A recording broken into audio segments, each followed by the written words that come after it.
Hello students, welcome back. Example number 6 पे आ चुके हैं हम। क्या कह रहा है, देखो एक ट्राइंगल है एबीसी आपके पास, जो राइट ट्राइंगल है बी पर को के, और ए बी जो साइड दे रखी है 5 दे रखी है और ए सी बी 30 डिग्री दे रखा है। ठीक है, डिटरमाइन करनी है length of side B C and A C. Okay, अब ध्यान से सुनना मेरी बात। अब आपका एक नया कंसेप्ट शुरू हो चुका है जो कि टेबल के ऊपर जो है डिपेंड करेगा। टेबल कौन सी, आपने इंट्रोडक्शन पार्ट देखा होगा, उसमें मैंने आपको एक टेबल के बारे में बताया था। उस टेबल से रिलेटेड क्वेश्चन है भैया। ठीक है, अब देखो इसके बारे में पूछ रहा है आपसे।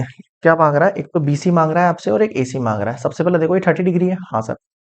अब आपको यहाँ पे ऐसी साइड चुननी है जिसमें बीसी भी आ जाए और ये भी आ जाए, क्योंकि ये मेरे पास गिवन है और ये मुझे फाइंड करनी है। तो दो चीजों में से एक चीज गिवन होगी और एक फाइंड करनी होगी, तो वो वाली प्रॉपर्टी लगाएंगे। तो कौन सी लगाऊं, देखो मैं लगा रहा हूँ यहाँ पे tan 30 डिग्री। क्या लगा रहा हूँ, tan 30 डिग्री।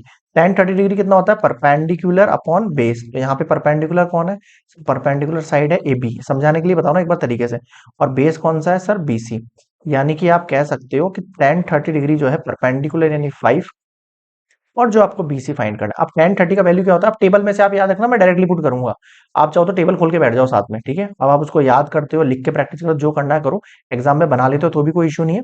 वैसे मोस्टली बच्चे बनाते हैं, बट मैं आपको सजेस्ट करूंगा आप उसको लर्न कर लो, बहुत ईजी कुछ नहीं है। tan 30 के लिए 1/√3 की वैल्यू याद करनी है। ठीक है सर, बीसी उधर गया, बीसी उधर भेजो, √3 इधर भेजो। तो आपके पास बीसी का जो वैल्यू आ गया 5√3 सेंटीमीटर आ गया है। अगला क्या निकालना है, एसी। ठीक है, अब ध्यान दो, ऐसी साइड लो जिसमें ये भी आ जाए और ये भी आ जाए। तो ये भी आ गया, चाहो तो ये भी आ जाए, ये भी आ जाए, वो ले लो। तो आप इसके ना sin 30 भी ले सकते हो और cos 30 भी ले सकते हो, दोनों चल जाएंगे ना। मैं sin 30 ले लेता हूँ। sin 30 क्या होता है sir, perpendicular upon hypotenuse. Sir perpendicular कौन है बेटा, ए बी है। हाइपोटेनस कौन है बेटा, ए सी है।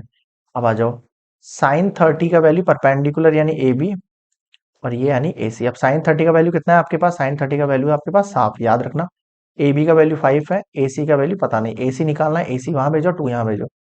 एसी का वैल्यू हो गया 2 5 10 सेंटीमीटर। अब बताओ मुझे क्या समझ में नहीं आया इन दोनों पार्ट्स में। आपको एग्जाम्पल नंबर 6 कंप्लीट होता है। नेक्स्ट मिलेंगे हम नेक्स्ट एग्जाम्पल के साथ नेक्स्ट प्लेलिस्ट के अंदर अगली वीडियो में। ओके।